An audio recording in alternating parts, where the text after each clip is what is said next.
Hello students, welcome to core classes. Student, आज की video में हम डिस्कस करने जा रहे हैं CHE01 एटम्स एंड मॉलिक्यूल्स और unit number 3 electronic theory of valency. तो इसका फर्स्ट हाफ पार्ट हमने लास्ट वीडियो में डिस्कस किया है और आगे जो नेक्स्ट हाफ पार्ट है हम इस वीडियो में डिस्कस करेंगे। तो इसमें जो टॉपिक जिससे स्टार्ट करेंगे वीडियो, वो टॉपिक है इलेक्ट्रोवेलेंट और आयनिक बॉन्ड। आयनिक बॉन्ड कैसे बनता है? आयनिक बॉन्ड बनता है by transferring of electrons, one और more electron from one atom to other atom. अगर सपोज कीजिए ए एटम है दूसरा बी, अगर ए एटम से इलेक्ट्रॉन ट्रांसफर होता है, एक इलेक्ट्रॉन सपोज कीजिए ट्रांसफर होता है टू द बी, तो इसमें जो बॉन्ड बनेगा वो किस टाइप का होगा? आयनिक बॉन्ड होगा, क्योंकि पूरे का पूरा इलेक्ट्रॉन ट्रांसफर हो रहा है। और जहां से इलेक्ट्रॉन ट्रांसफर होगा वहां इलेक्ट्रॉन की कमी आ जाएगी, जहां से लॉस हुआ है वहां उस पर पॉजिटिव चार्ज आएगा जिसको हम कैटायन बोलते हैं, और जहां पे इलेक्ट्रॉन आएगा जिस एटम ने गेन करा उसके ऊपर नेगेटिव चार्ज जिसको हम एनायन बोलते हैं। तो इस तरह के बॉन्ड को बोलते हैं ionic bond. Let us take very simple example, that is a bond between sodium chloride which is ionic. How it can be described that the bond between sodium chloride is ionic bond. Then we know that sodium has an electronic configuration 1s2 2s2 2p6 3s1। तो इसके जो outermost electron है वो एक है, क्योंकि alkali metal है तो हमेशा इलेक्ट्रॉन डोनेट करेगा, क्योंकि इसके पास एक इलेक्ट्रॉन है वैलेंस शेल में। Chlorine is the halogen, so it has property to gain electron, जिसकी आउटरमोस्ट इलेक्ट्रॉन है 3p5। इसको कंप्लीट करने के लिए सिर्फ एक इलेक्ट्रॉन चाहिए, और इसको complete stable noble gas configuration बनाने के लिए एक इलेक्ट्रॉन लूज करना है। तो ये इलेक्ट्रॉन लूज करेगा तो ये गेन करेगा। ऐसे डिसाइड होगा कि कौन सा लूज करेगा इलेक्ट्रॉन को, कौन सा गेन करेगा, मतलब कौन कैटायन बनेगा और कौन सा एटम एनायन बनेगा। तो यहाँ पे देखिए एक इलेक्ट्रॉन लूज करा सोडियम ने, जिसके ऊपर पॉजिटिव चार्ज आएगा तो उसकी कॉन्फ़िगरेशन स्टेबल बन गई, which is equivalent configuration to the neon. And chlorine एक इलेक्ट्रॉन लिया, उसकी कॉन्फ़िगरेशन देखिए 2p6, तो ये जो it is this configuration is very equivalent to the configuration of argon.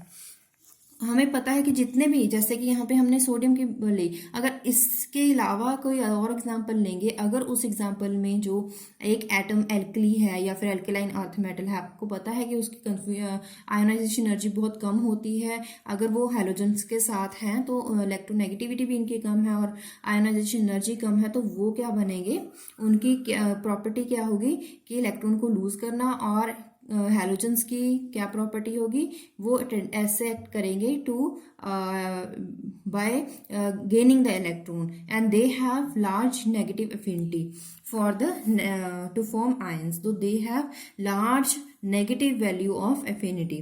सो जो आयनिक सब्सटेंस है उसमें जो आयनिक सब्सटेंस होते हैं वो एग्जिस्ट करते हैं हमेशा चार्ज फॉर्म में, मतलब पॉजिटिव नेगेटिव की फॉर्म में एग्जिस्ट करते हैं, और उस टाइम उनकी स्टेट या तो सॉलिड होती है, लिक्विड होती है।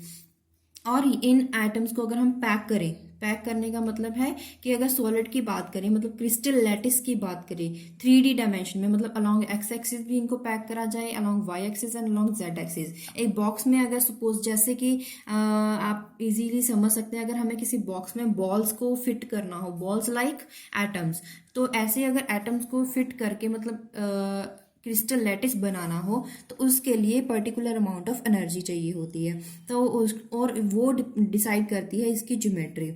जैसे कि यहाँ पे एक एग्जांपल है, सोडियम क्लोराइड की एग्जांपल ले लें, तो वो जो एटम्स हैं वो atoms ions of sodium and ions of chlorine are closely packed together to form a crystal lattice. ये एक यूनिट सेल दिखाया गया है, मतलब एक आपको क्रिस्टल लैटिस दिखाया गया है in 3D dimension, X axis, Y axis and Z axis. मतलब इसमें ये जो आपको दिखाया गया है, मैं वो ये जो एटम्स के बीच में डिस्टेंस है वो बिल्कुल भी नहीं होता है, ये बिल्कुल एडजेसेंट पड़े होते हैं और इनमें कोई डिस्टेंस नहीं होता है। लेकिन आपको इजीली समझाने के लिए ये ऐसे एक स्ट्रक्चर बनाया गया और इनको दूर दूर ड्राइंग के लिए, ताकि आपको समझने के लिए इजी हो जाए, इनको दूर दूर ड्रॉ किया गया है। और ये स्ट्रक्चर क्यूबिक स्ट्रक्चर टाइप है। इसमें हर एक आयन जो होगा दूसरे ओपोजिट आयन के साथ सराउंडेड होगा, मतलब कि जहां यहाँ पे जो ये सर्कल है होलो सर्कल वो डिफाइन करता है सोडियम आयंस को, और जो डार्क सर्कल है it is defined the chloride ion. तो हर एक chloride ion, each chloride ion is surrounded by the positive ion, मतलब कैटायन।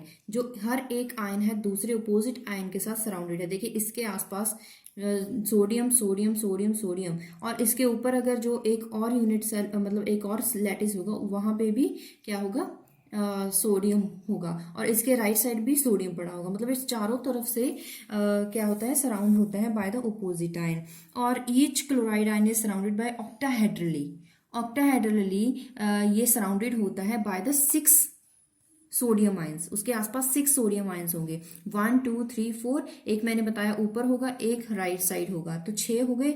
ऐसे इसके लिए भी 1 2 3 1 2 एंड इस तरफ 3, एंड जो ऊपर जो इसके साथ बिल्कुल एक क्रिस्टल लैटिस होगा, उनको जो उनके आयंस मिला के टोटल 6 जो सोडियम आयंस बनेंगे। और हर एक सोडियम जो आयन है, मतलब कि जो Na पॉजिटिव है, वो भी 6 क्लोराइड आयन के साथ सराउंडेड होगा। अगर आप इसको देखें तो इसके पास 1 2 3 4, और इसके ऊपर जो क्रिस्टल लैटिस होगा उस पे भी एक ऊपर हो जाएगा और इसके नीचे है। तो टोटल इसमें 1 2 3 4, ये 5th एक इसके ऊपर जो क्रिस्टल लैटिस होगा, तो टोटल 6 एटम्स के साथ वो सराउंडेड है। ऐसे बनता है एक पूरा क्रिस्टल लैटिस। अगर प्रॉपर्टीज की बात करें, आयनिक प्रॉपर्टीज की बात करें, तो जो आयनिक कंपाउंड्स होते हैं, ionic compounds conduct electricity when melted और इन सोल्यूशन। जब वो मेल्टेड फॉर्म में या सोल्यूशन फॉर्म में होते हैं तो वो इलेक्ट्रिसिटी कंडक्ट करते हैं। बट अगर वो सॉलिड स्टेट में होते हैं वो इंसुलेटर होते हैं। क्यों ऐसा क्यों होता है? क्योंकि हमें पता है कि जो सॉलिड स्टेट में जो एटम्स होते हैं वो मोबाइल एटम्स नहीं होते, मतलब आयंस मोबाइल नहीं, मोबिलिटी उनकी कम होती है, वो मोबाइल आयंस नहीं होते, वो मूव नहीं कर सकते हैं, क्योंकि उनमें सॉलिड स्टेट में जो एटम्स की आयंस की पैकिंग होती है वो क्लोज पैकिंग होती है। But in liquid state and in molten state क्या होता है, उनकी जो बॉन्डिंग होती है वो स्ट्रॉन्ग नहीं होती है, वीक होती है। तो उनमें जो डिस्टेंस कम होता है, दैट इज वाई वो इजीली, मतलब उनमें ट्रांसफर इजीली हो सकता है और वो इलेक्ट्रिसिटी इजीली कंडक्ट कर सकते हैं। इसलिए solid state they are insulated due to low mobility of ions. और जो compound soluble in solvents like water, almost compounds water में सॉल्युबल होते हैं, तो उनको बोलते हैं polarity of the water. Polarity पे डिपेंड करता है कि कोई भी चीज़ किसी सॉल्वेंट में सॉल्युबल है या नहीं है। जैसे कि हम बात करें सोडियम क्लोराइड इन वाटर, ये जो डायग्राम है ये है, अगर सोडियम क्लोराइड को हम वाटर में डिसॉल्व करने की कोशिश करें तो क्या कैसे वो डिसॉल्व, वो इजीली सॉल्युबल है, वो कैसे होता है, उसका क्या फिनोमिना है। जब इसको वाटर में सोडियम क्लोराइड को डाला जाता है तो क्या होता है कि सोल्यूशन की वजह से आयनिक फॉर्मेशन होती है, क्योंकि सोल्यूशन में एटम्स एज इट इज नहीं पड़े होते, वो आयनिक फॉर्म में पड़े होते हैं। जो वाटर होगा वो भी H पॉजिटिव और OH नेगेटिव की फॉर्म में पड़ा है, और सोडियम क्लोराइड भी उसमें, क्योंकि इसमें डाला गया तो इसकी आयनिक फॉर्मेशन हो जाएगी Na positive Cl negative.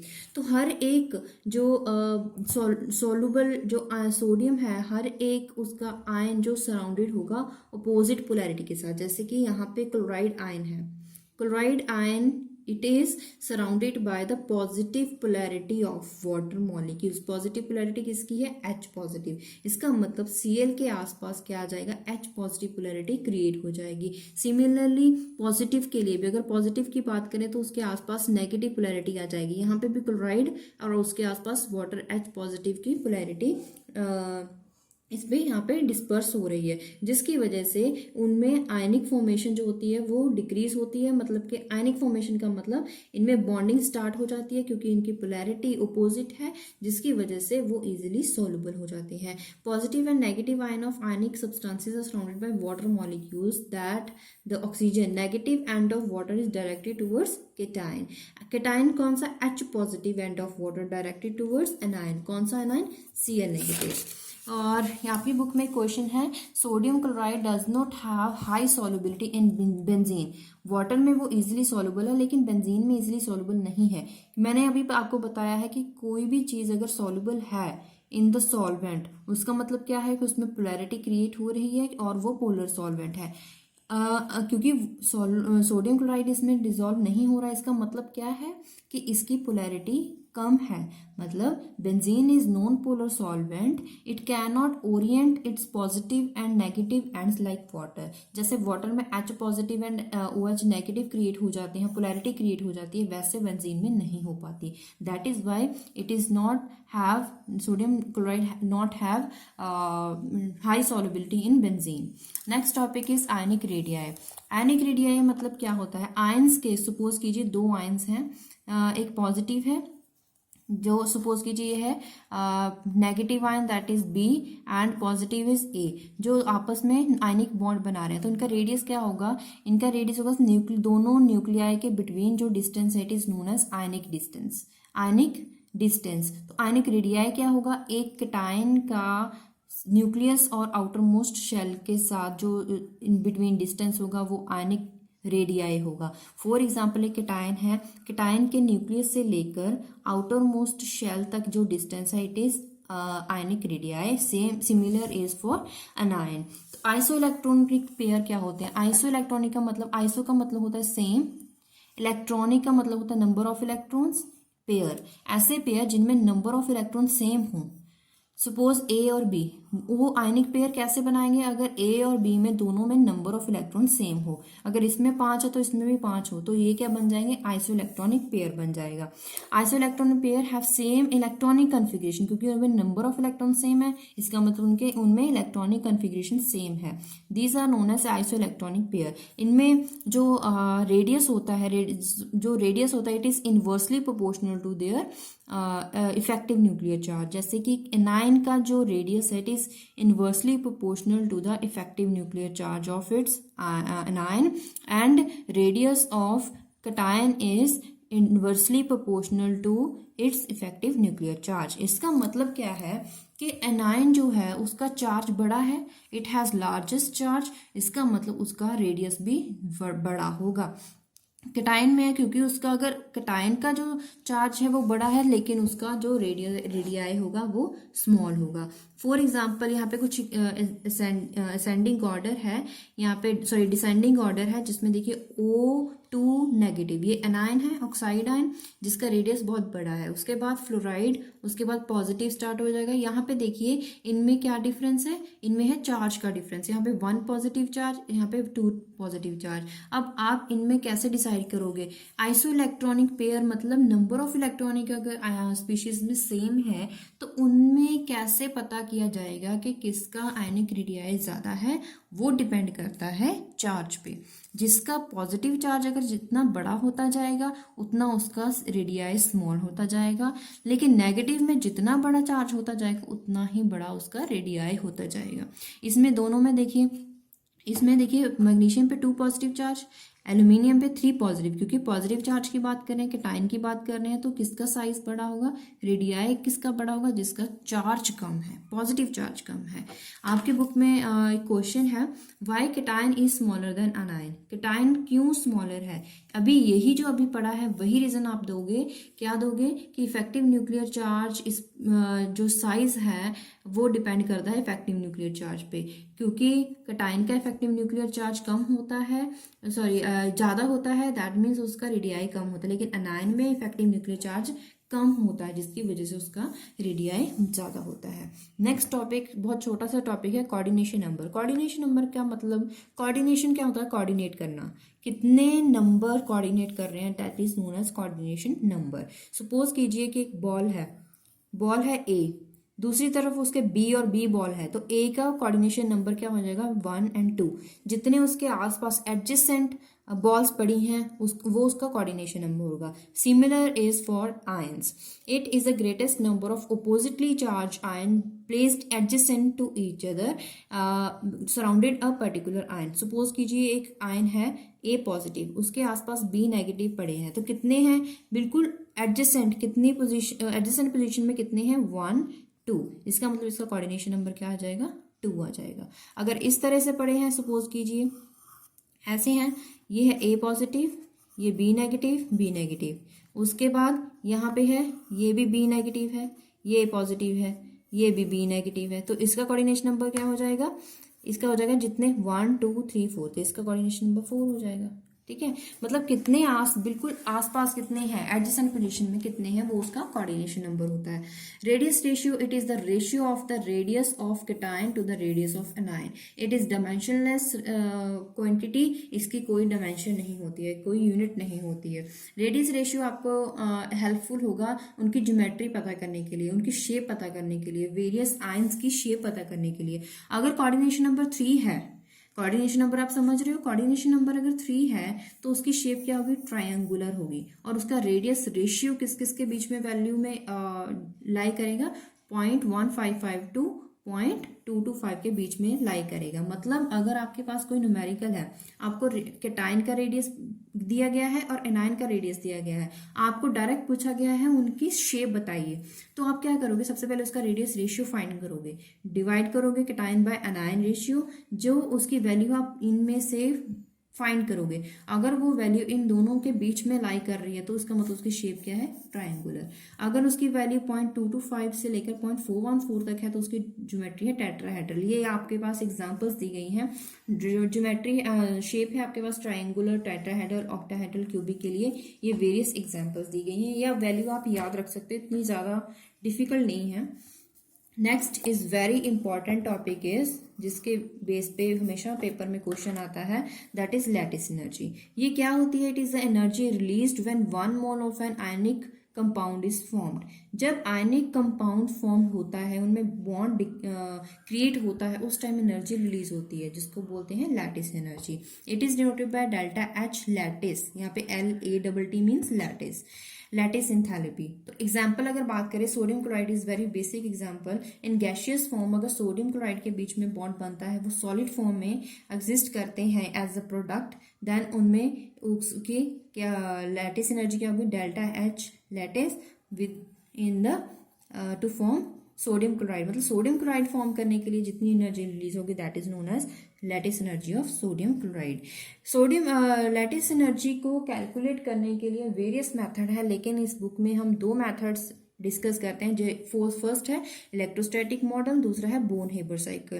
Electrostatic model वैसे थ्योरेटिकल कंसेप्ट है, जिसमें एजम्पशन ली जाती है। एजम्पशन ली जाती है कि जो बॉन्ड है वो प्योरली आयनिक बॉन्ड है, ये इसकी एजम्पशन ली जाती है जब हम इलेक्ट्रोस्टैटिक मॉडल डिस्कस करते हैं।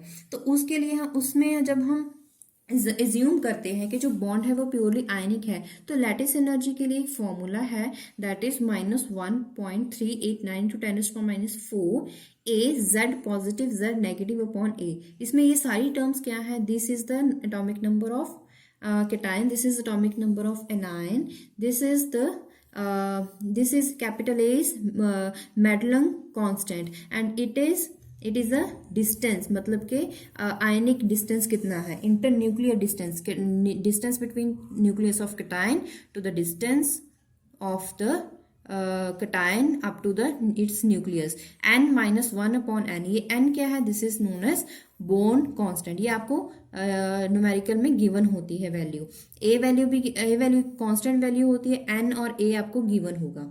ठीक है, तो ए Z पॉजिटिव और Z नेगेटिव आप उस आयन से पता कर सकते हैं, और जो वैल्यू होगी वो उसकी यूनिट क्या होगी, किलो जूल पर मोल, क्योंकि हम क्या डिस्कस कर रहे हैं, लैटिस एनर्जी। न्यूमेरिकल से आपको इजीली हेल्प हो जाएगी। न्यूमेरिकल में पूछा गया है कि गिवन है क्रिस्टल है sodium chloride crystal, lattice energy find करनी है, जिसमें मेडलिंग कांस्टेंट भी गिवन है और इंटरन्यूक्लियर डिस्टेंस गिवन है, n वैल्यू गिवन है। और सोडियम क्लोराइड है तो Z पॉजिटिव सोडियम के लिए क्या है 1, एंड नेगेटिव के लिए भी 1 चार्ज है इलेक्ट्रॉनिक, उसका मतलब उसमें कितने Z पॉजिटिव का नंबर मतलब क्या होगा कि उसमें कितने नंबर ऑफ पॉजिटिव हैं, 1 पॉजिटिव, तो यहाँ पे वैल्यू 1 आ जाएगी, क्योंकि इसमें नेगेटिव कितने हैं, चार्ज कितना है -1, तो इस पर हम क्या लेंगे, मैग्नीट्यूड।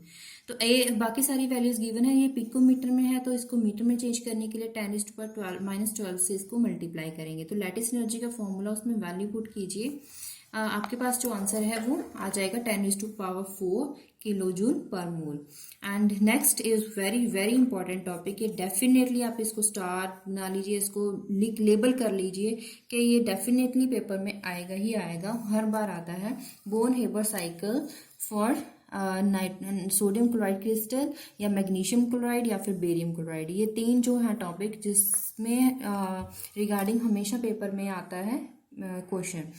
तो बोन हेबर साइकिल, क्योंकि अभी हमने डिस्कस किया एक मेथड, दूसरा मेथड है Born Haber cycle. Born Haber cycle की मदद से हम क्या कर सकते हैं, हम एंथैल्पी ऑफ फॉर्मेशन फाइंड कर सकते हैं। फॉर्मेशन एंथैल्पी मतलब कि बॉन्ड बनाने के लिए, आयनिक बॉन्ड बनाने के लिए प्रोडक्ट में जब सोडियम रिएक्ट करेगा इन gaseous state with chloride ion in gaseous state, तो क्या बनता है, सोडियम क्लोराइड। तो उसको क्या बोलते हैं, एंथैल्पी ऑफ फॉर्मेशन। तो एंथैल्पी ऑफ फॉर्मेशन के लिए अगर जो एंथैल्पी ऑफ फॉर्मेशन है वो स्टेप वाइज होती है। स्टेप वाइज का मतलब है, क्योंकि सोडियम हमें गैसियस फॉर्म में नहीं मिलता, उसको पहले गैसियस फॉर्म में लाना पड़ेगा, फिर उनके 1 मोल क्रिएट करने पड़ेंगे बाय यूजिंग आयोनाइजेशन, क्योंकि उसको आयोनाइज करना है तो आयोनाइजेशन एनर्जी लगेगी। मतलब कि वेरियस स्टेप्स की हेल्प से हम क्या फाइंड करेंगे, एंथैल्पी ऑफ फॉर्मेशन फाइंड करेंगे। तो अगर सोडियम क्लोराइड की बात करें तो मैं आपको यहाँ पे दिखा रही हूँ, नेम ऑफ रिएक्शन बताऊंगी,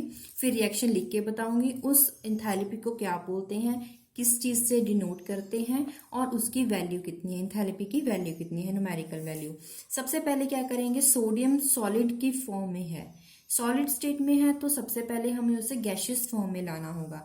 जब सॉलिड फॉर्म गैसियस फॉर्म में कन्वर्ट होती है तो उसको क्या बोलते हैं, दिस इज सब्लिमेशन प्रोसेस। और उस रिएक्शन को क्या बोलेंगे, sublimation of sodium, solid sodium. तो इसको बोलते हैं हीट ऑफ सब्लिमेशन, क्योंकि यहाँ पे सब्लिमेशन प्रोसेस हो रहा है। उसको डिनोट कैसे करते हैं, डेल्टा HS, उसकी value positive 108 kilo joule per mole. उसके बाद इस गैसियस फॉर्म को हमें क्या करना है, आयनाइज करना है, इसका बनाना है Na पॉजिटिव। जब इसको आयनाइज करते हैं, किसी भी एटम को आयनाइज किया जाता है in the positive ion, then उसको क्या बोला जाता है, आयनाइजेशन प्रोसेस। तो इसके लिए जो एनर्जी लगी है उसको क्या बोलते हैं, ionization energy of sodium. The formation of sodium ion in gaseous state, तो इसको डिनोट कैसे करते हैं, I, this is ionization energy किसकी है, तो ब्रैकेट में लिख दिया sodium, this is 495 positive value है। उसके बाद ये तो हो गया सोडियम के लिए। अब क्लोरीन, क्लोरीन जो है गैसियस फॉर्म में एग्जिस्ट होती है, लेकिन हमें उसका 1 मोल 1 मोल फाइंड करना है, 1 मोल में उसको कन्वर्ट करना है। तो हम क्या करेंगे, इसको 2 क्लोरीन है उसको डिसोसिएट करेंगे, मतलब उसको तोड़ के 1 मोल बनाएंगे। तो डिसोसिएट करना है तो उसके लिए हीट कौन सी यूज होगी, डिसोसिएशन, हीट ऑफ डिसोसिएशन। तो इसको डिनोट कैसे करेंगे, डेल्टा HD। ये हाफ क्या है, क्योंकि हमने जो एग्जिस्टेंस है क्लोरीन की वो Cl2 होती है, तो इसका हमने हाफ, मतलब इसको हाफ तोड़ दिया है, तो इसको इसलिए मैंने यहाँ पे 1/2 लिखा है। तो इसकी जो एंथैल्पी होगी 242 है, लेकिन हाफ से हमें इसको मल्टीप्लाई करना पड़ेगा, that is plus positive 121 kilo joule per mole. उसके बाद ये गैसियस फॉर्म में है, अभी हमने क्या करना है, इसको आयोनाइज करना है ताकि इसकी नेगेटिव फॉर्म आ जाए। उसके लिए जब नेगेटिव एनर्जी, मतलब नेगेटिव आयन में कन्वर्ट किया जाता है तो उस रिएक्शन को बोलते हैं एफिनिटी, मतलब एनर्जी क्या होगी यहाँ पे, इलेक्ट्रॉन एफिनिटी ऑफ क्लोरीन। इसको कैसे डिनोट करते हैं, EA क्लोरीन, जिसकी वैल्यू है -348 किलो जूल पर मोल। अब क्या करेंगे, अब हमने सोडियम को गैसियस फॉर्म में लाया, उसके बाद उसको आयोनाइज किया। ऐसे ही क्लोरीन तो गैसियस फॉर्म में ही थी, लेकिन उसको डिसोसिएट करना पड़ा 1 मोल निकालने के लिए। उसके बाद उसको आयोनाइज करा। उसके बाद हम क्या करेंगे, दोनों आयनिक फॉर्म को रिएक्ट करवाएंगे, sodium ion plus chloride ion to give sodium chloride solid. अब इसको क्या बोलते हैं, क्योंकि हमने पढ़ा है कि जब 2 आयंस को, अपोजिट आयंस को रिएक्ट करवाया जाता है तब उसमें आयनिक फॉर्मेशन होती है, तो उस एनर्जी को क्या बोलते हैं, लैटिस एनर्जी। उसकी वैल्यू जो हमें फाइंड करेंगे। तो उसके बाद ये है formation of solid sodium chloride. Sodium chloride solid कैसे बनी है, ये जो अभी तक हमने पढ़ा वो है बोन हेबर साइकिल, जब तक हम लैटिस एनर्जी फाइंड करेंगे। लेकिन इसमें ये जो लास्ट स्टेप है, इसमें हीट ऑफ फॉर्मेशन कैसे पढ़ें, क्योंकि हमने क्या कहा था कि हम फाइंड करेंगे heat of formation. Heat of formation के लिए वेरियस स्टेप्स थे, सब्लिमेशन, आयोनाइजेशन, इलेक्ट्रॉन एफिनिटी और डिसोसिएशन एनर्जी। अब जो एंथैल्पी ऑफ फॉर्मेशन होगा वो क्या होगा, sum of these all steps, sum of these all energies. तो delta HF is equals to sublimation energy plus ionisation energy plus dissociation energy plus electron affinity plus lattice energy.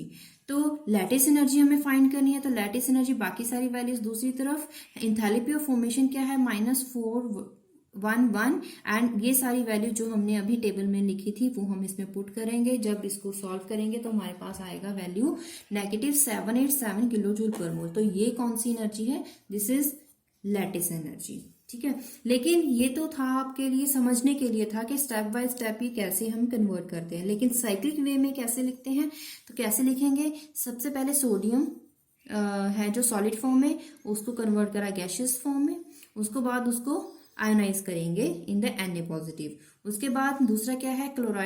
Chlorine, इसको हम सबसे पहले dissociate करेंगे इन 1 मोल, उसके बाद उसको ionise करेंगे इन क्लोराइड आयन। अब ये दोनों ही रिएक्ट करके क्या बना देंगे? लैटिस एनर्जी यूज करके क्या बना देंगे? Sodium chloride. या तो ये वेरियस स्टेप्स के थ्रू हम इसके फाइनल पॉइंट तक पहुंच सकते हैं, या फिर इंथैल्पी फॉर्मेशन से पहुंच सकते हैं। जब आप इंथैल्पी फॉर्मेशन डायरेक्ट सॉल्व करोगे या फिर by with in the step आप इनको सॉल्व करोगे तो दोनों वैल्यूज सेम होंगी। आपकी बुक में क्वेश्चन है बोन हेबर साइकिल लिखना है आपको बेरियम क्लोराइड के लिए। तो सबसे पहले बेरियम की बात करते हैं। जो बेरियम है सॉलिड फॉर्म में है, तो सबसे पहले हम क्या करेंगे? इसको गैसियस फॉर्म में लाएंगे, जो क्या होगा? Sublimation process. उसके बाद उसको आयोनाइज करेंगे। आयोनाइज क्योंकि आयोनाइजेशन जो फॉर्म है वो 2 पॉजिटिव में है, तो दिस इज बेरियम 2 पॉजिटिव। उसके बाद जो क्लोरीन है ये गैसियस फॉर्म में है, लेकिन हम इसको अभी हम क्या करेंगे? अभी हमें इसको डिसोसिएट नहीं करना है। डिसोसिएट क्यों नहीं कर? डिसोसिएट जब करेंगे तो हमें 1 मोल नहीं चाहिए। क्यों नहीं चाहिए? क्योंकि हमें इसको क्या करना है? बैलेंस करना है। क्यों बैलेंस करना है? क्योंकि जो बेरियम है वो 2 पॉजिटिव की फॉर्म में है। अब हम क्या करेंगे? इसको डिसोसिएट तो कर दिया, अभी जब इलेक्ट्रॉन अफिनिटी फाइंड करेंगे इसको मल्टीप्लाई करा 2 से। इसी वजह से 2 से करा क्योंकि जो बेरियम था उसके ऊपर 2 पॉजिटिव चार्ज है, लेकिन क्लोरीन पे 1 नेगेटिव चार्ज है। 1 नेगेटिव चार्ज तो है क्योंकि हमने 1 मोल निकाल लिया है बाय यूजिंग डिसोसिएशन एनर्जी। ये 2 का मतलब क्या है? क्योंकि हमने एक ऐसा जो क्लोराइड आयन प्रोड्यूस किया, दूसरा क्लोराइड आयन यूज करा ताकि इसका चार्ज 2 बन जाए, जिसको हमने लिखा this is chloride ion plus chloride ion giving 2 chloride ions. This is 2 chloride ion, ये जो हमने यहाँ पे लिखा। तो उसके बाद ये दोनों कंबाइन करेंगे, क्या बनाएंगे? BaCl2 barium chloride in solid form. मैं दोबारा आपको समझा देती हूँ। सबसे पहले हम बेरियम को बेरियम गैसियस की फॉर्म में कन्वर्ट करेंगे, उसके बाद आयोनाइजेशन हो जाएगी जिससे वो बेरियम 2 पॉजिटिव बनेगा। क्लोराइड आयन इसको हम डिसोसिएट करेंगे क्योंकि बट हमें 1 मोल की बजाय 2 मोल चाहिए होंगे। 2 मोल का मतलब क्या है कि हमें 2 आयंस चाहिए होंगे। 2 आयंस क्यों चाहिए होंगे? उसको कंपनसेट करने के लिए। डिसोसिएट तो कर दिया, लेकिन उसको कंपनसेट करने के लिए जो इसकी इलेक्ट्रॉन एफिनिटी होगी उसको हम डबल करेंगे, मतलब उसको 2 से मल्टीप्लाई करेंगे, क्योंकि हमें बैलेंस करना है रिएक्शन को। इसलिए क्योंकि इस पे 2 पॉजिटिव चार्ज था, हमने इसको बैलेंस करने के लिए क्लोराइड आयन के आगे 2 लगा दिया, मल्टीप्लाई कर दिया विद 2। तो उसके बाद हमने यहाँ पे क्या करा? इसकी lattice energy, it uses its lattice energy to form barium chloride in solid form. और इसके बाद आपका नेक्स्ट टॉपिक आ जाता है कोवलेंट बॉन्ड। कोवलेंट बॉन्ड क्या होता है? It is defined as a equal sharing of 1 और more electron pair between atoms involve in the bond formation. मतलब इसमें जब बॉन्ड बनता है कि 2 एटम में बीच में अगर बॉन्ड बनता है, लेकिन उनमें जो इक्वल शेयरिंग की जाए, इलेक्ट्रॉन्स की इक्वल शेयरिंग की जाए 50-50%, मतलब पूरा इलेक्ट्रॉन ट्रांसफर होने की बजाय उस इलेक्ट्रॉन को शेयर किया जाता है बाय 2 एटम्स, जिसको बोलते हैं कोवलेंट बॉन्ड्स। तो कोवलेंट बॉन्ड क्या होता है? इट इज बाय शेयरिंग 1 और more electron pair a non metal atom other than hydrogen can acquire it's octet. मतलब इस तरह से शेयरिंग की जाती है कि हर एक एटम एक्सेप्ट हाइड्रोजन, बाकी सारे एटम क्या करते हैं? अपना ऑक्टेट कंप्लीट करने की कोशिश करते हैं, मतलब कि स्टेबल फॉर्म में आने के लिए वो इलेक्ट्रॉन को शेयर करते हैं। फॉर एग्जांपल अगर HCl एग्जांपल लें, HCl में H के पास 1 इलेक्ट्रॉन है और क्लोरीन के पास 5, यहाँ पे 7, 2, 4, 6 और 7, यहाँ पे 1 इलेक्ट्रॉन और इलेक्ट्रॉन है हाइड्रोजन और दूसरा इलेक्ट्रॉन आएगा क्लोरीन का, जो क्या बनाएगा, शेयरिंग करके बॉन्ड बनाएगा। इसको बोलते हैं बॉन्ड पेयर। और ये जो बॉन्ड फॉर्मेशन में पार्टिसिपेट नहीं करे हैं उनको क्या बोलते हैं, लोन पेयर्स। मतलब यहाँ से डेफिनेशन और क्रिएट होती है लोन पेयर और बॉन्ड पेयर की। बॉन्ड पेयर का मतलब इलेक्ट्रॉन पेयर जो बॉन्ड फॉर्मेशन में पार्टिसिपेट करता है, और लोन पेयर क्या होता है, वो पेयर ऑफ इलेक्ट्रॉन जो पार्टिसिपेट नहीं करता है बॉन्ड फॉर्मेशन के लिए। यहाँ पे ये बॉन्ड बना रहे हैं, इसके लिए बॉन्ड पेयर हो गया। यहाँ पे कोई बॉन्ड नहीं बन रहा है, इसका मतलब ये लोन पेयर हो गया। ठीक है। If the electrons for bonding between, suppose A और बी के बीच में बॉन्डिंग हो रही है, वो एक दूसरे के पास आएंगे तो कैसा, कौन सा चार्ज प्रोड्यूस करेंगे, formal positive charge, and B has formal negative charge. Suppose कीजिए एक पॉजिटिव बनेगा एक नेगेटिव, तो इनमें पॉजिटिव अगर ये इलेक्ट्रॉन शेयर कर रहे हैं, it can come close to each other by formal charge, formal positive charge on A and formal negative charge on B. और फॉर्मल चार्ज जो मैंने अभी बात करी उसको फाइंड करने के लिए एक फॉर्मूला है, that is equal to number of valency electron minus number of bonds minus number of electrons in lone pairs. मतलब number of electrons in number of bonds, total number of valence electron दोनों के लिए, ए के लिए भी B के लिए भी, और उनमें दोनों में कितने बॉन्ड बने हैं, और माइनस नंबर ऑफ इलेक्ट्रॉन, उनमें अगर इलेक्ट्रॉन पेयर लोन पेयर हैं तो वो कितने हैं, उनमें नंबर ऑफ इलेक्ट्रॉन हम इसमें वैल्यू पुट करेंगे और हम फॉर्मल चार्ज फाइंड कर सकते हैं। आप इसको इजीली और समझ सकते हैं अगर हम न्यूमेरिकल को यूज करें। तो न्यूमेरिकल फर्स्ट आ जाएगा, calculate formal charge on nitrogen and oxygen in trimethyl amine oxide. Trimethyl amine oxide का फॉर्मूला क्या है, एन अमीन NH। ट्राईमिथाइल का मतलब है NH की बजाय यहाँ पे CH3, दूसरे H की बजाय मिथाइल ग्रुप, तीसरे H की बजाय क्या है, मिथाइल ग्रुप, 3 मिथाइल ग्रुप और 1 ऑक्सीजन। इसलिए इनमें पोलैरिटी की बात करें तो इसमें पॉजिटिव चार्ज और ऑक्सीजन पे नेगेटिव चार्ज।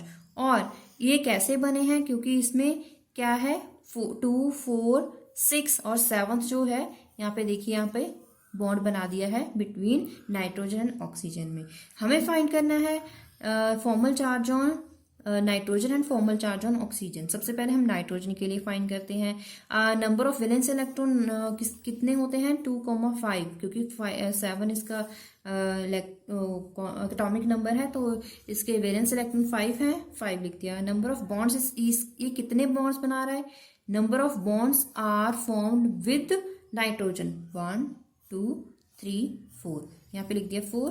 इसके आसपास लोन पेयर कितने हैं, कोई भी नहीं, 0। अब फॉर्मल चार्ज कैसे फाइंड करेंगे, 5 minus 4 minus 0, number of valence electron minus number of bonds minus number of electrons in lone pair.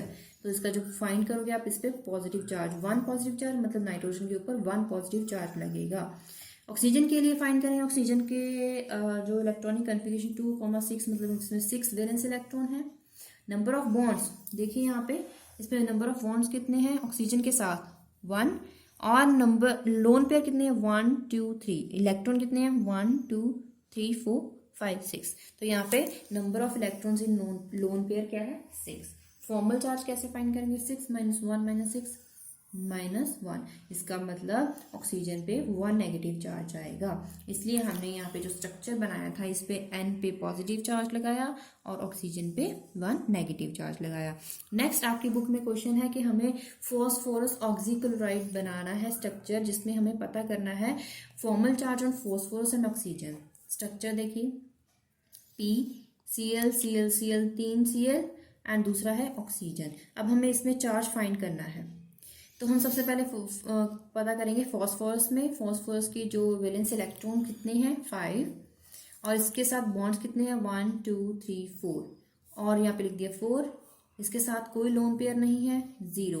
Find करोगे इस पे 1 पॉजिटिव चार्ज, इसका मतलब यहाँ पे पॉजिटिव चार्ज लगेगा। ऑक्सीजन की बात करेंगे, number of valence electron 6, bonds इसके साथ कितने हैं, सिर्फ एक ही बॉन्ड है, और इलेक्ट्रॉन्स कितने हैं लोन पेयर में, 1, 2, 3, 4, 5, 6 लिख दिया। जब फॉर्मल चार्ज पता करा, हमें पता लगा इसकी वैल्यू कितनी आ रही है, -1। इसका मतलब इस पे कौन सा चार्ज आएगा, नेगेटिव चार्ज आएगा। Next topic is bond enthalpy. Bond enthalpy क्या होता है, it is the average of energy values required to dissociate a particular bond. मतलब बॉन्ड जो बॉन्ड एंथैल्पी होती है ये एवरेज वैल्यू होती है, एनर्जी एवरेज वैल्यू कितनी, to required to dissociate particular bond, bond को तोड़ने के लिए average value of energy is known as bond enthalpy. अब ये कैसे, किस चीज पे डिपेंड करती है? Stronger bond has larger bond enthalpy value, जितना ज्यादा स्ट्रॉन्ग बॉन्ड होगा उतनी उसकी बॉन्ड एंथैल्पी होगी। अगर bond, if bond having a large bond enthalpy value then it is very difficult to be broken, क्योंकि अगर बॉन्ड बहुत स्ट्रॉन्ग है मतलब उन्हें फोर्स ऑफ अट्रैक्शन बहुत ज्यादा है, उस फोर्स ऑफ अट्रैक्शन को पुल आउट करने के लिए मतलब ओवरकम करने के लिए, उस बॉन्ड को तोड़ने के लिए बहुत मेहनत चाहिए होगी, मतलब कि बहुत एनर्जी चाहिए होगी। इसका मतलब बॉन्ड एंथैल्पी ज्यादा अमाउंट में रिक्वायर्ड होगी। फॉर एग्जाम्पल यहाँ पे मल्टीपल बॉन्ड्स की बात करें तो सबसे ज्यादा स्ट्रॉन्ग बॉन्ड है triple bond, double bond, single bond. मतलब इस बॉन्ड को तोड़ने के लिए सबसे ज्यादा एनर्जी चाहिए होगी then double bond then single bond. Bond length की बात करते हैं। बॉन्ड लेंथ मतलब लेंथ ऑफ बॉन्ड, मतलब bond length of covalent bond is the distance between the two nuclei. कौन से न्यूक्लियाई? जो एटम कोवलेंटली बॉन्डेड है। सपोज कीजिए एक एटम है ए, इसका यहाँ पे न्यूक्लियस है, दूसरा एटम है यहाँ पे बी, तो इसका ये न्यूक्लियस है। ये जो डिस्टेंस होगा ये है बॉन्ड लेंथ होगी इसकी। उसके बाद calculate bond length of following molecules, आपकी बुक में क्वेश्चन है। नाइट्रोजन, नाइट्रोजन के लिए आपको जब न्यूमेरिकल दिया जाएगा, आपको एक, जैसे यहाँ पे N2 है, आपको N के लिए जो बॉन्ड यहाँ पे वैल्यू होगी 55 पिकोमीटर न्यूमेरिकल में दी गई होगी, आपको याद करने की जरूरत नहीं है। आपकी बुक में इनके पैरामीटर्स गिवन है, तो N2 के लिए मैंने वहीं से सॉल्व किए हैं। N2 मतलब 55 + 55, एक N और दूसरा N, उनमें जो एटम्स हैं उनमें न्यूक्लियस में कितना डिस्टेंस है, वो कितना है 55 + 55। ये है 55, this is the bond radii, and दूसरा 55। ये जो आपको टेबल में वैल्यू होगी रेडियाई होगा एटम्स के लिए, आयंस क्या, आयनिक रेडियाई आपको गिवन होगा। तो हमें फाइंड करना है बॉन्ड लेंथ ऑफ N2, मतलब कि ये N हो गया जिसका रेडियाई कितना है 55 पिकोमीटर। दूसरा nitrogen from the nucleus it has ionic radii is 55 picometer, then we have bond length 55 + 55, this is in the picometer. Similar for chlorine, chlorine has 99 ionic radii, so we have 198 picometer. For iodine chloride it has 133 radius and chlorine has 99. Sum of these values we have left with value 232 picometer. Next topic is bond polarity. The bonding in most compound is intermediate between purely ionic, purely covalent.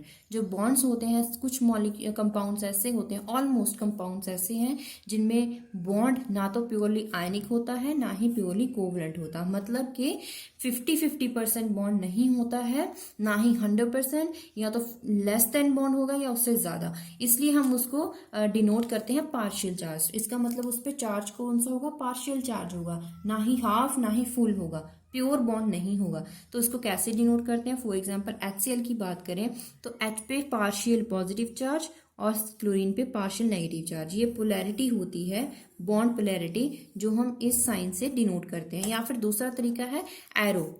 Arrow तरीका मतलब यहाँ पे ये जो line लगाई इसका मतलब यहाँ पे पार्शियल पॉजिटिव चार्ज है। अगर हेडेड, जहाँ जिस तरफ ये एरो जा रहा है उस तरफ, जिस तरफ ये हेडेड है उस तरफ उसकी नेगेटिव पोलैरिटी होती है।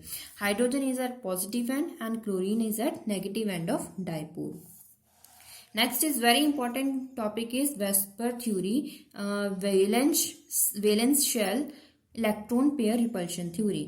इस थ्योरी से के हेल्प से हम फाइंड कर सकते हैं ज्योमेट्री, मतलब के स्ट्रक्चर फाइंड कर सकते हैं, उनके bond length and bond angles find कर सकते हैं। सपोज कीजिए आपके पास एक बॉन्ड है, मतलब कि एक मॉलिक्यूल है AB2 टाइप। अगर AB की बात करें, A और B, इसका तो कोई मतलब ही नहीं बनता कि, लेकिन हम स्टार्ट कहाँ से करेंगे, AB2 से। इसमें सेंट्रल एटम क्या है A और उसके तरफ क्या है B। तो क्या क्या पॉसिबिलिटी है B की कि वो किस तरफ से लाई कर सकता है, इस तरह से A के आसपास दो B हो, या इस तरह हॉरिजॉन्टली हो या वर्टिकली हो, चाहे हॉरिजॉन्टल हो चाहे वर्टिकल हो। इसकी जो स्ट्रक्चर है वो किस तरह से है, लीनियर स्ट्रक्चर है।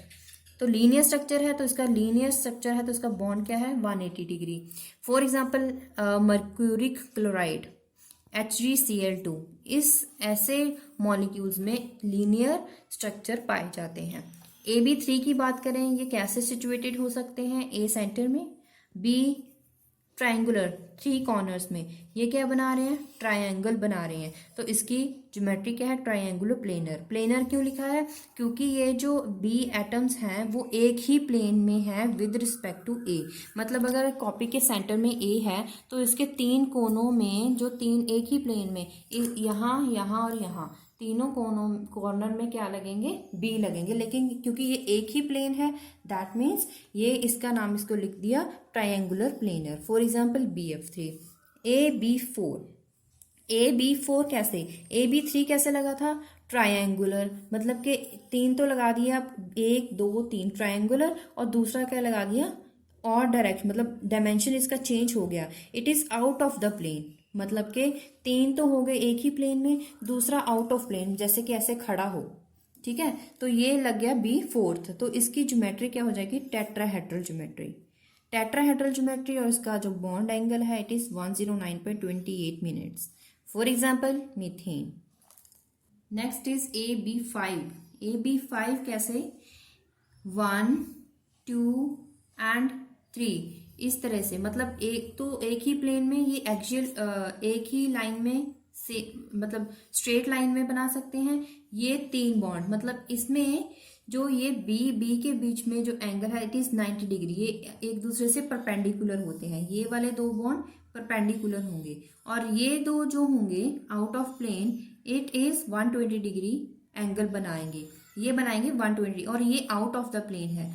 और जो एक्सियल, जो सेंट्रल एटम से एक्सियल पोजीशन पे होते हैं, एक्सिस में, मतलब एक ही एक्सिस पे होते हैं, उन बॉन्ड्स को बोलते हैं एक्सियल बॉन्ड्स। और जो उनके एक्सिस से बाहर, सपोज, क्योंकि एक्सिस कौन से होते हैं? एक्स एक्सिस, ये है एक्स एक्सिस, और ये है वाई एक्सिस, और ये है जेड एक्सिस। लेकिन ये जो बॉन्ड है, ये बॉन्ड, ये वाला और ये वाला, ये तीनों जो बॉन्ड है ये एक्सिस में नहीं है, ये आउट ऑफ द एक्सिस है। तो इनको तीनों को क्या बोलेंगे? Equatorial bond. इनको क्या बोलते हैं? Equatorial bond. लेकिन ये जो बॉन्ड है ये एक्सिस पे, वाई एक्सिस, सपोज ये एक्सिस पे है with respect to central atom, तो इसका मतलब इन बॉन्ड्स को क्या बोलते हैं? Axial bond. और इसकी ज्योमेट्री, इसका स्ट्रक्चर कौन सा है? एक तो ट्राइगोनल, मतलब ट्राइंगल तो है, दूसरा है पिरामिडल, मतलब वो पिरामिड बना रहे हैं, पिरामिड। लेकिन पिरामिड कौन से? दो मतलब दो एटम्स के साथ मिलके पिरामिड बना रहे हैं, तो इसलिए उनका आगे आ गया बाय। तो टोटल क्या, इसका नाम क्या आ जाएगा? Trigonal bipyramidal. तो आप इस एक ट्रिक है जिससे आप इजीली याद रख सकते हो, क्योंकि A के साथ 5 B है, 5 है, तो 5 कैसे बनेंगे? Try means 3, bye means 2, 3 + 2 5। तो इसका स्ट्रक्चर क्या बना? Trigonal bipyramidal structure. तो स्ट्रक्चर आप अच्छे से याद कर लीजिएगा। For example PCl5। Next is AB6 में जो सेंट्रल एटम A है वो 6B एटम के साथ कोऑर्डिनेट है। तो इसको कैसे बनाएंगे? A सेंट्रल एटम बन जाएगा, 4 इसके कॉर्नर्स में बन जाएंगे, ऑक्टाहेड्रल कॉर्नर्स में, और 2 क्या हो जाएंगे? आउट ऑफ द प्लेन बन जाएंगे B एटम। तो टोटल क्या हो जाएंगे? 6। जैसे कि यहाँ पे ये जो है, ये 2 जो B एटम्स हैं वो एक्सिस पे हैं विद रिस्पेक्ट टू A, और ये दोनों एक्सिस पे हैं विद रिस्पेक्ट टू A। लेकिन ये जो 2 बॉन्ड है वो आउट ऑफ एक्सिस हैं, आउट ऑफ एक्सिस हैं। इसका मतलब 2D में ये आउट ऑफ एक्सिस है, तो इसका मतलब ये इसको आप मान सकते हैं it is towards the observer and this is away from the observer. तो ये बॉन्ड्स क्या हो जाएंगे? चारों 1 2 3 बॉन्ड जो एक्सिस पे हैं वो क्या बन जाएंगे? एक्सियल बॉन्ड, क्योंकि वो एक्सिस पे हैं इसलिए उनको बोलते हैं एक्सियल बॉन्ड। और ये क्या बन जाएंगे? Equatorial bond. तो इनकी ज्योमेट्री क्या हो जाएगी? Octahedral geometry.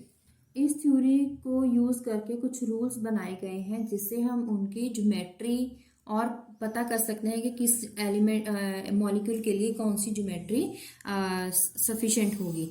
तो सबसे पहले एक जो फर्स्ट रूल है वो है कि इलेक्ट्रॉन अगर किसी भी एटम के आसपास मैक्सिमम नंबर ऑफ बॉन्ड्स या फिर मैक्सिमम नंबर ऑफ इलेक्ट्रॉन्स हैं तो इनको इस तरह से सिचुएटेड किया जाता है कि उन इलेक्ट्रॉन्स में रिपल्शंस कम हो।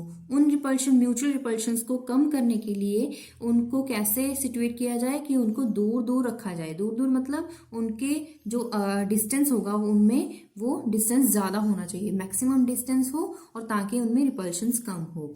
फॉर एग्जांपल हमें पता है कि लोन पेयर और बॉन्ड पेयर के बारे में आप ये हमने डिस्कस किया। जो रिपल्शंस होती हैं वो दो लोन पेयर में सबसे ज़्यादा होती हैं। क्यों? क्योंकि लोन पेयर में क्या होते हैं, इलेक्ट्रॉन्स होते हैं, दूसरे लोन पेयर में भी इलेक्ट्रॉन्स होंगे। अब इन इलेक्ट्रॉन्स में सबसे ज़्यादा, क्योंकि इलेक्ट्रॉन डेंसिटी इंक्रीज हो गई इसलिए इनमें सबसे ज़्यादा रिपल्शंस पाई जाती हैं। लेकिन अगर लोन पेयर और बॉन्ड पेयर की बात करें तो इनकी repulsions as compare to lone pair कम होती है। बॉन्ड पेयर में इन दोनों के कंपैरेटिव सबसे कम रिपल्शंस होती हैं। मतलब आपको ये रिलेशन याद रखना है कि लोन पेयर में सबसे ज़्यादा रिपल्शंस है as compare to lone pair bond pair as compare to bond pair. For example सबसे इंपॉर्टेंट क्वेश्चन, अगर आप इनको समझ लेंगे आपको बुक पेपर में लिखना इजी हो जाएगा। पेपर में क्या लिखना है वो मैंने यहाँ पे नोट किया हुआ है, आप इजीली उसको नोट करके रख सकते हैं और आपको अगर समझ आ गया तो अपनी लैंग्वेज में आप लिख सकते हैं। अगर क्वेश्चन आ जाए कि आपको बताना है एंगल, क्वेश्चन हमेशा ऐसे आता है कि जब सपोज कि यहाँ पे मिथेन है और दूसरी तरफ नाइट्रोजन है और एक वाटर है। वाटर, मीथेन और अमोनिया में जो बॉन्ड एंगल है वो, क्योंकि तीनों स्ट्रक्चर्स में टेट्राहेड्रल ज्योमेट्री है, टेट्राहेड्रल ज्योमेट्री अगर है लेकिन उनमें बॉन्ड एंगल डिफरेंट है। टेट्राहेड्रल ज्योमेट्री के लिए तो बॉन्ड एंगल 109.28 होना चाहिए जैसा कि हमें पता है, लेकिन इनमें टेट्राहेड्रल ज्योमेट्री होने के बावजूद बॉन्ड एंगल सेम नहीं है। ऐसा क्यों? वो क्वेश्चन हमेशा आता है, तो हम कैसे इसको एक्सप्लेन करेंगे। मीथेन का अगर स्ट्रक्चर बनाएं, मीथेन में देखिए यहाँ पे ये जो कार्बन है, सेंट्रल कार्बन है, ये 4 बॉन्ड्स बना रहा है विद हाइड्रोजन, सिमेट्रिकल बॉन्ड है और सारे के सारे बॉन्ड्स है। तो इनमें क्या हो जाएगा, 154 पिकोमीटर इसकी जो लेंथ हो जाएगी बॉन्ड के लिए, सभी बॉन्ड्स इक्विवेलेंट्स हैं और यहाँ पे बॉन्ड एंगल 109.28 मिनट्स हो जाएगा।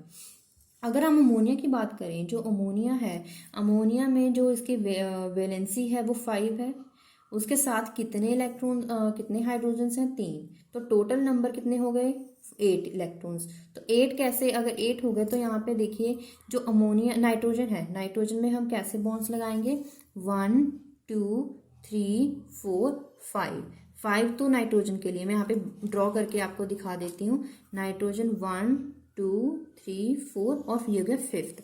अभी हमें क्या लगाने हैं, 3 हाइड्रोजन्स कहाँ लगाएंगे, यहाँ तो नहीं आ सकते क्योंकि यहाँ पे इलेक्ट्रॉन डेंसिटी ज़्यादा है, तो कहाँ जाएंगे, एक इसके पास आ जाएगा, एक इसके पास आके बॉन्ड बना देगा और तीसरा यहाँ पे आके बॉन्ड बना देगा। ये क्या बच गया, दिस इज लोन पेयर।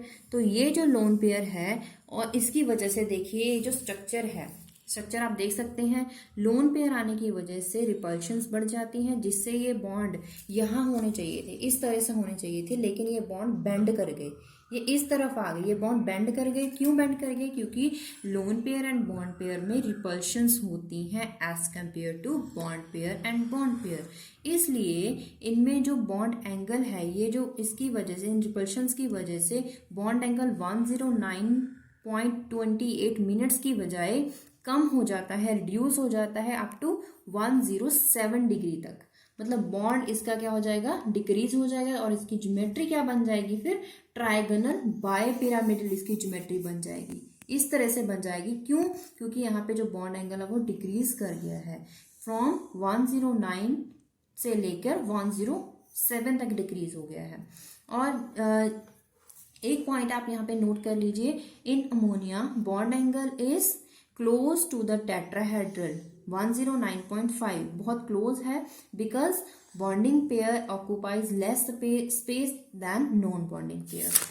आगे है ज्योमेट्री ऑफ वाटर। अगर इसकी बात करें, ऑक्सीजन के वैलेंस इलेक्ट्रॉन 6 है, तो कैसे लिखेंगे इसको, ऑक्सीजन को कैसे लिखेंगे, 1 2 3 4 5 6, और इसके पास क्योंकि वाटर कैसे फॉर्मूला होता है। तो इसके पास ऑक्सीजन के साथ कितने हाइड्रोजन लगेंगे? 2। एक हाइड्रोजन यहाँ पे, एक हाइड्रोजन यहाँ पे लग गया, ये तो बन गए बॉन्ड। ये दो क्या आ गए? These are the lone pair. यहाँ पे तो 2 लोन पेयर आ गए। देखिए इसका स्ट्रक्चर, इसके 2 लोन पेयर हैं, क्योंकि हमें पता है लोन पेयर और लोन पेयर के बीच में सबसे ज्यादा रिपल्शंस होती हैं। रिपल्शन होने की वजह से ये जो बॉन्ड लोन पेयर है वो आप एक दूसरे के दूर जाएंगे। ड्यू टू द रिपल्शन दूर जाएंगे तो ये किसके क्लोज आ जाएंगे? बॉन्ड के क्लोज आ जाएंगे, जिसकी वजह से इसका एंगल कितना बन जाता है? 104.5 डिग्री। 104.5 डिग्री का ये स्ट्रक्चर क्या बन जाता है, जिसको क्या बोलते हैं? Bent shape. इस स्ट्रक्चर को, इस शेप को बोलते हैं बेंट शेप। क्यों? क्योंकि इसका जो बॉन्ड एंगल है वो बेंट हो गया है, वो रिड्यूस हो गया है। ये आप इस टॉपिक को मार्क कर लीजिए, लेबल कर लीजिए, बहुत इंपॉर्टेंट टॉपिक है। अगला जो रूल है वो है मल्टीपल बॉन्ड्स के लिए। Multiple bonds also act as single pair of electron in deciding the shape of molecule. अगर 3 इलेक्ट्रॉन पेयर हैं वो ट्रिपल बॉन्ड बना रहे हैं, वो ज़्यादा स्पेस काउंट करेंगे, और जो 2 electron for the bonding double bonding and single electron occupy in the single bond. अगर हम यूज़ करें इस रूल को विद एग्जाम्पल कार्बन डाइऑक्साइड के लिए, carbon dioxide it has 2 double bond around the carbon. Carbon के आसपास 2 डबल बॉन्ड होंगे जो बॉन्ड करेंगे विद द ऑक्सीजन, और these are equal to the 2 effective shared pair only. और जो central atom with 2 electron pair prefers a linear arrangement. इसकी वजह से इसका जो स्ट्रक्चर है वो लीनियर है, और उसका जो बॉन्ड एंगल क्या है? 180 डिग्री है। सिमिलर फॉर HgCl2, BF3 के लिए यहाँ पे ट्राइगोनल प्लेनर स्ट्रक्चर है। स्टेनस क्लोराइड के लिए देखिए यहाँ पे इसका लोन पेयर, जिसकी वजह से इसका एंगल रिड्यूस हो गया है। यहाँ पे देखिए ये एक एग्जाम्पल, आगे सल्फर डाइऑक्साइड, वेरियस एग्जाम्पल्स हैं। आप इनके बॉन्ड एंगल्स डिफाइन कर सकते हो, एक्सप्लेन कर सकते हो on the basis of repulsion between loan pair, bond pair, loan pair and bond pair. Next rule is bond pair size and bond angle. These are decreases with increase in electronegativity of the atom. Bond angle दोनों में अगर बात करें, difference किसका है? यहाँ पे chlorine है, यहाँ पे फ्लोरीन है, बाकी सब कुछ सेम है। तो क्लोरीन और फ्लोरीन में क्या डिफरेंस है? Size and electronegativity. इनमें जो साइज है फ्लोरीन का बहुत कम साइज है एज कम्पेयर टू क्लोरीन, क्योंकि यहाँ पे बड़े मॉलिक्यूल साइज बड़ा है तो यहाँ पे रिपल्शंस हो जाएंगी। इसकी वजह से इनका यहाँ पे इलेक्ट्रोनेगेटिविटी भी कम है। इलेक्ट्रोनेगेटिविटी कम होने की वजह से देखिए इनका बॉन्ड एंगल क्या बन रहा है? 124.5 डिग्री।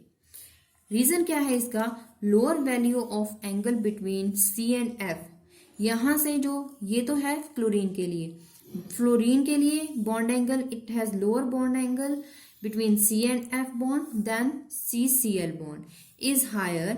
क्यों है? क्योंकि जो bond, the lower value of angle between CF to CF bond than the two CCl bond, it is higher electronegativity. क्यों है? क्योंकि इलेक्ट्रोनेगेटिविटी का डिफरेंस है बिटवीन फ्लोरीन एंड क्लोरीन। इनमें दोनों में से सबसे ज्यादा इलेक्ट्रोनेगेटिविटी फ्लोरीन की है एज कम्पेयर टू क्लोरीन, जिसकी वजह से बॉन्ड एंगल का भी डिफरेंस आ जाता है। इसका मतलब क्या है कि जो बॉन्ड एंगल है और बॉन्ड पेयर साइज है वो इलेक्ट्रोनेगेटिविटी पे डिपेंड करते हैं।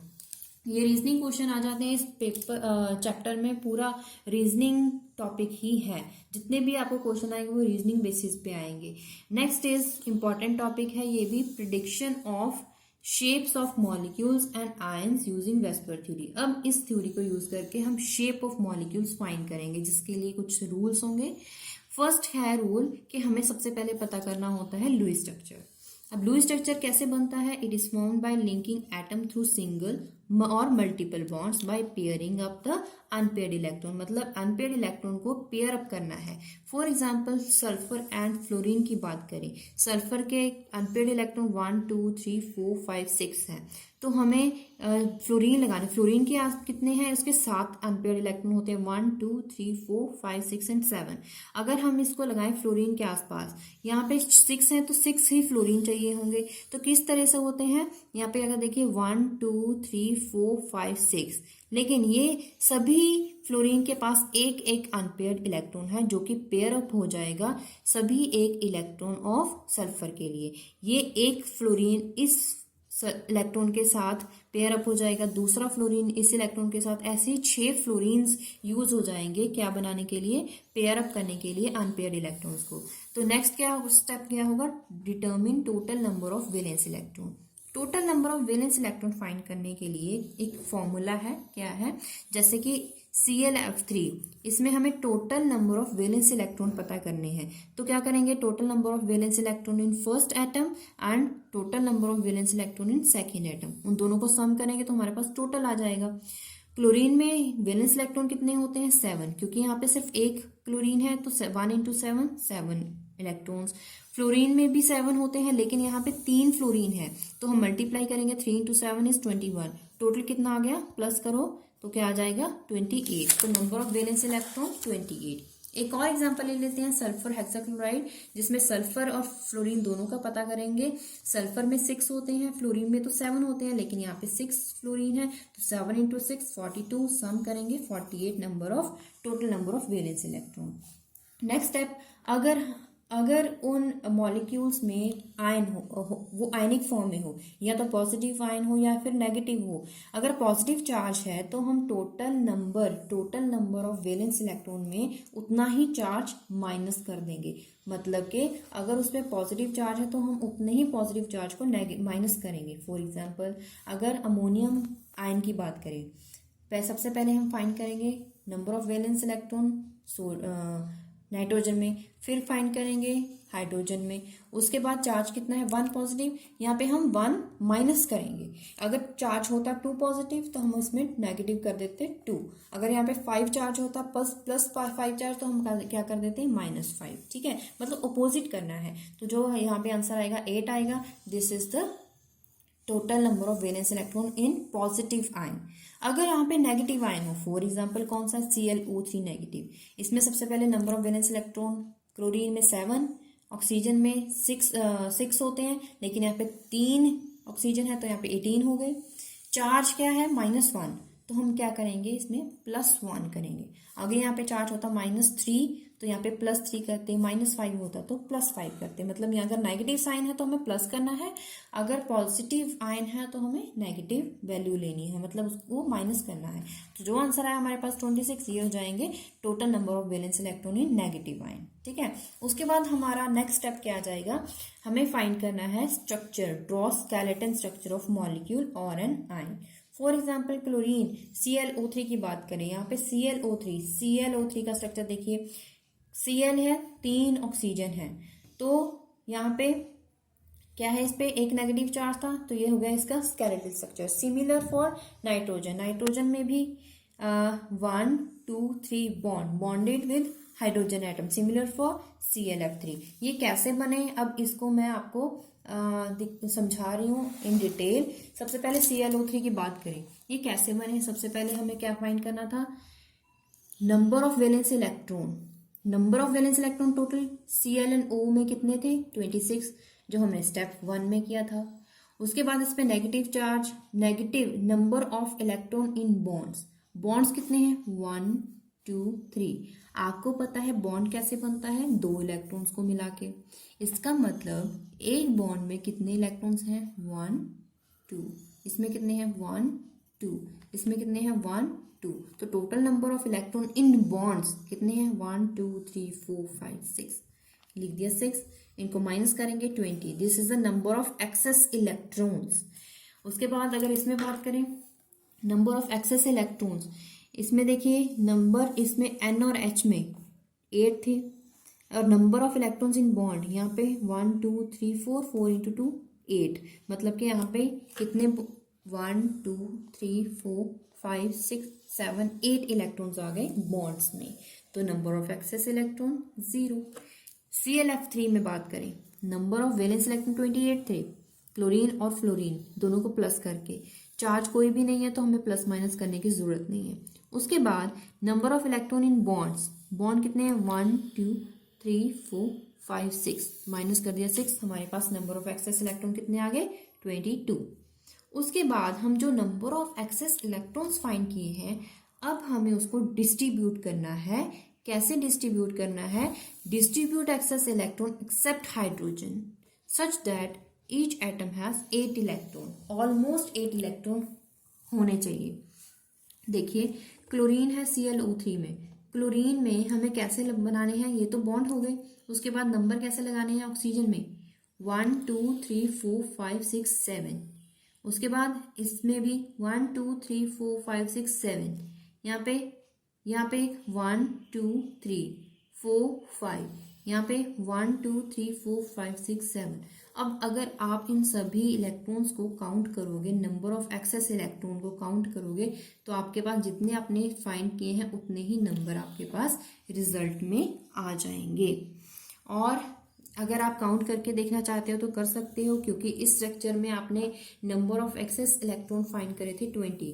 काउंट कीजिए 1 2 3 4 5 6 7 8 9 10 11 12 13 14 15 16 17 18 19 20। तो नंबर ऑफ एक्सेस इलेक्ट्रॉन कितने आ गए 20। ClF3 में आपने कितने फाइंड करे थे 22। तो कैसे लगाओगे, यहाँ पे 1 2 3 4 5 6 7, क्योंकि इसके वैलेंस 7 है तो 7 ही लगाएंगे।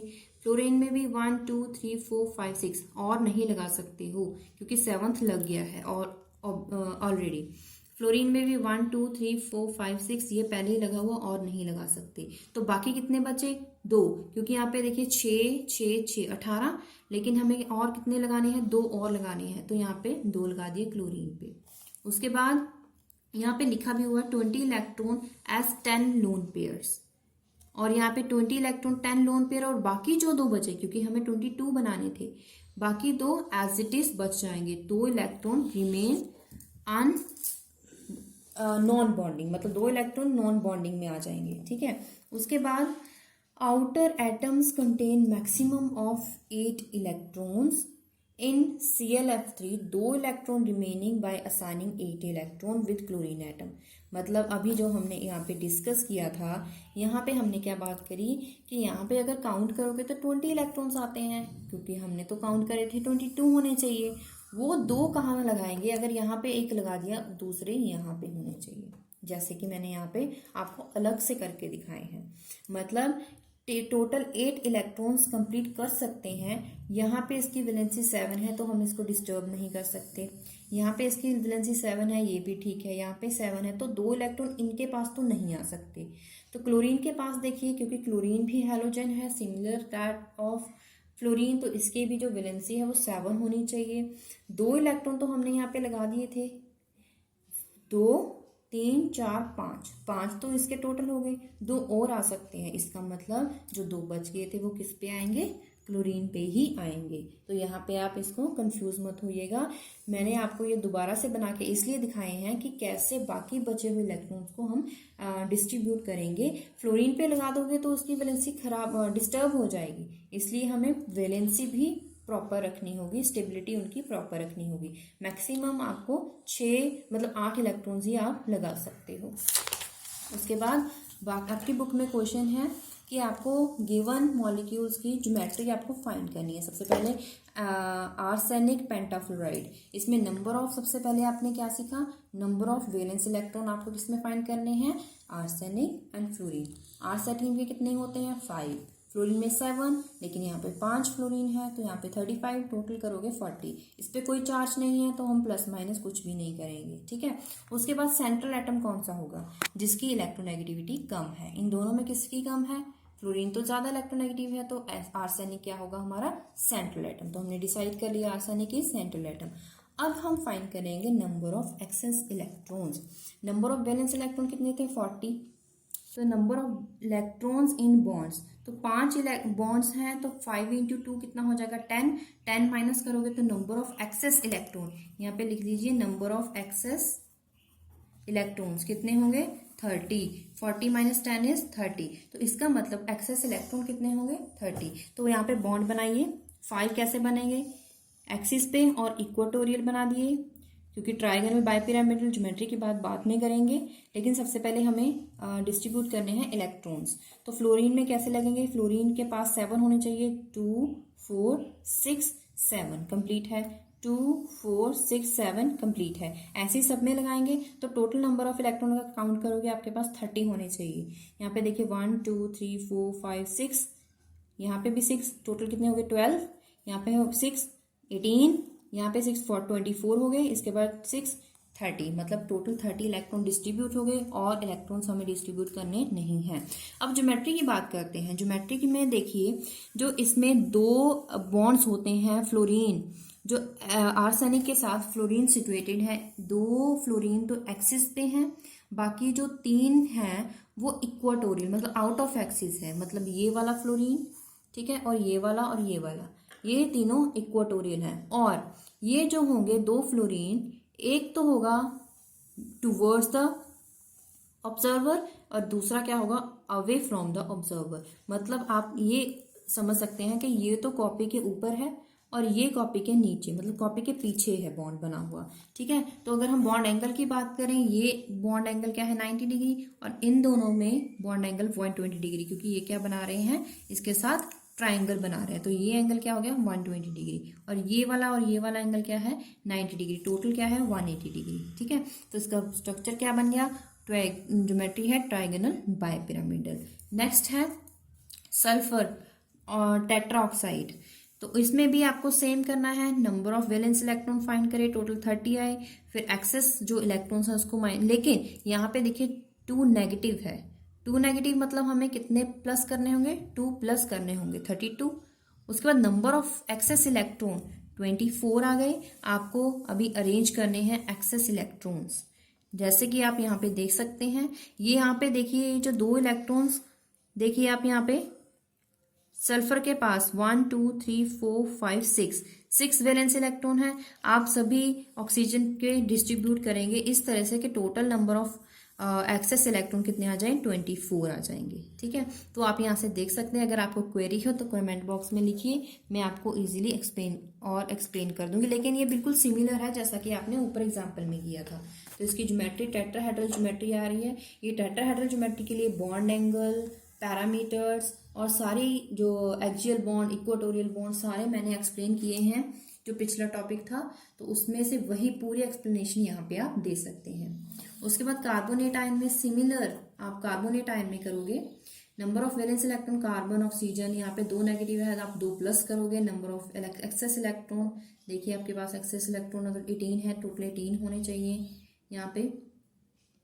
और उसके बाद यहाँ पे 2 नेगेटिव चार्ज, क्योंकि उस पर 2 नेगेटिव, आपको यही लगाना मत भूलेगा, ठीक है। उसके बाद आपके पास आ जाएंगे टर्मिनल क्वेश्चंस। टर्मिनल क्वेश्चन में पूछा है pick out which has high ionization energy, किस पे हाई आयोनाइजेशन एनर्जी है। इनमें देखिए पोटेशियम एंड रुबीडियम। पोटेशियम की जो इलेक्ट्रॉनिक कन्फिग्रेशन है उसमें 4s इलेक्ट्रॉन्स हैं और इसमें 5s। जो 4s है वो इनर सबशेल होता है, 5s आउटर सबशेल। इसका मतलब साइज किसका बड़ा किसका है, रुबीडियम का। जितना बड़ा साइज होता है उतनी आयोनाइजेशन एनर्जी कम होती है। इसका मतलब आयोनाइजेशन एनर्जी किसकी ज्यादा होगी, पोटेशियम की। क्यों, क्योंकि उस पे उसका साइज कम है और nuclear charge, effective nuclear charge increasing. Silicon and chlorine में बात करेंगे। सिलिकॉन एंड क्लोरीन में देखिए ये जब ये लेफ्ट टू राइट है, मतलब लेफ्ट टू राइट जैसे जैसे जाते हैं तो जो इफेक्टिव न्यूक्लियर चार्ज है वो इंक्रीज करता है। इसका मतलब इफेक्टिव न्यूक्लियर चार्ज किसका ज्यादा है, क्लोरीन, तो इसकी आयोनाइजेशन एनर्जी भी ज्यादा होगी। ये जो आयोनाइजेशन एनर्जी के लिए टॉपिक है और इसमें जो डिपेंडेंस है फैक्टर अफेक्टिंग आयोनाइजेशन एनर्जी, मैंने इससे जो यूनिट 2 है उसमें ये सारे टॉपिक्स थे, वहाँ मैंने लास्ट वीडियो में यूनिट नंबर 2 में सारे डिस्कस किए हैं। वहां से आपको इजीली मतलब समझ आ जाएगा, जिससे आप ये वाला क्वेश्चन इजीली सॉल्व कर सकते हैं। Next question, why are electron affinity of noble gases are positive. Noble gases की एफिनिटी पॉजिटिव क्यों है, क्योंकि noble gases are very stable configuration, क्योंकि फुली फिल्ड ऑर्बिटल्स हैं, सारे इलेक्ट्रॉन्स फुली फिल्ड है इन ऑल सबशेल्स। देन उसमें और इलेक्ट्रॉन्स, एफिनिटी का मतलब क्या है, इलेक्ट्रॉन को गेन करना, तो और इलेक्ट्रॉन गेन करने की टेंडेंसी उनमें नहीं है। दैट इज वाई अगर वो एनर्जी लगाएंगे तो वो एनर्जी पॉजिटिव वैल्यू में होगी। Arrange in increasing order of stability, इनमें स्टेबिलिटी लगानी है। तो स्टेबिलिटी कैसे लगती है, अगर ए और बी 2 एटम्स आपस में बॉन्ड बना रहे हैं, मॉलिक्यूल बना रहे हैं, तो उनमें साइज की कंपेरेबिलिटी ऑलमोस्ट सेम होनी चाहिए। और अगर हम बात करें chlorine and fluorine, almost same size है, क्लोरीन और आयोडीन का साइज डिफरेंस बहुत बड़ा है, क्योंकि chlorine carbon is very small in size as compare to iodine and bromine and chlorine. तो क्या होगा, जितना कम साइज है इनमें, जो सबसे कम साइज वाला है उसका जो उसकी स्टेबिलिटी सबसे ज़्यादा होगी। इनमें हाइड्रोजन जो आयोडीन है उसका साइज इन सभी हैलोजेंस में से बड़ा है, तो इसकी स्टेबिलिटी सबसे कम होगी। तो हमने यहाँ पे क्या बना दिया, इसका असेंडिंग ऑर्डर बना दिया। उसके बाद next question, very very important question, that is reasoning, हमेशा पेपर में आता है। Why phosphorus pentachloride formed easily but nitrogen pentachloride not? PCl5 easily exist करता है, बनता है, लेकिन NCl5 एग्जिस्ट नहीं करता है। क्यों एग्जिस्ट नहीं करता है? क्यों? क्योंकि जो नाइट्रोजन है उसमें 4 ऑर्बिटल्स हैं वैलेंस शेल में। कौन कौन से लेवल? 2s and 2p। ठीक है, ये सब ज्यादा से ज्यादा कितने बॉन्ड्स बना सकते हैं? 2 मतलब टोटल 4 बॉन्ड्स बना सकते हैं। लेकिन क्लोरीन 5 है, तो बनाने के लिए यहाँ पे 5 और बॉन्ड्स होने चाहिए, मतलब 5 बॉन्ड्स होने चाहिए वैलेंस इलेक्ट्रॉन में, लेकिन यहाँ पे 4 है। दैट इज वाई ये नहीं बना सकता NCl5। लेकिन PCl5 क्यों बना सकता है? क्योंकि जो फ्लोरीन है उसमें 9 ऑर्बिटल्स हैं। 9 कौन कौन से? 3s 3p 3d हैं, जो इजीली 5 बॉन्ड्स बना सकते हैं विद 5 क्लोरीन एटम। ये रीजन मैंने एग्जैक्ट लिखा हुआ है, आप वहां से नोट कर सकते हैं। Next question, effective nuclear charge of sodium ion is different from effective nuclear charge of sodium neutral atom. क्यों? क्योंकि दोनों में क्या डिफरेंस है, इसने 1 इलेक्ट्रॉन दे दिया तो उतना ज्यादा उस पे, क्योंकि 1 इलेक्ट्रॉन चला गया, और उसमें जो सेंट्रल में जो न्यूक्लियस है उसका आउटर शेल पे ज्यादा फोकस होगा। ज्यादा फोकस का मतलब इनर इलेक्ट्रॉनिक जो है स्क्रीनिंग कांस्टेंट होगा। This value for the outer most electron is less in cation as compared to anion, as compared to neutral atom. That is why the cation have more effective nuclear charge. Next is ionic radius of hydride ion is greater as compared to fluoride ion. क्यों? ऐसा क्यों है? क्योंकि effective nuclear charge on valence electron in hydride this is less. Effective nuclear charge इसका less होगा, उसका size बड़ा होगा, क्योंकि यहाँ पे इसका जो फ्लोरीन है इसका effective nuclear charge is very large as compare to hydrogen hydride ion. That is why इसका जो साइज है, आयनिक रेडियस है, वो कम है as compare to hydride ion. तो इसी के साथ हमने यूनिट नंबर 3 कंप्लीट कर ली है। इसके जो सिंपल जो असेसमेंट क्वेश्चंस थे वो भी, सेल्फ असेसमेंट क्वेश्चन भी हमने सॉल्व कर दिए और टर्मिनल क्वेश्चन भी हमने सॉल्व करे। इसमें एक क्वेश्चन है ट्रू फॉल्स का, वो आप इजीली खुद के बिहाफ पे सॉल्व कर सकते हैं, इससे आपको और इजीली समझ आ जाएगा। और पूरा का पूरा टॉपिक, पूरा का पूरा यूनिट हमने कंप्लीट कर दिया है। इसके रिगार्डिंग अगर आपको कुछ टॉपिक समझ ना आए हो या कोई डाउट हो तो आप इजीली कमेंट बॉक्स में आप पूछ सकते हैं। अगली वीडियो में आपको इनके आंसर्स मिल जाएंगे। और अगर आपको ये वीडियो थोड़ी सी भी हेल्पफुल लगी हो तो प्लीज़ इस चैनल को सब्सक्राइब करें और वीडियो को लाइक करें, अपने क्लासमेट्स के साथ शेयर करें। Keep watching this channel. Thank you.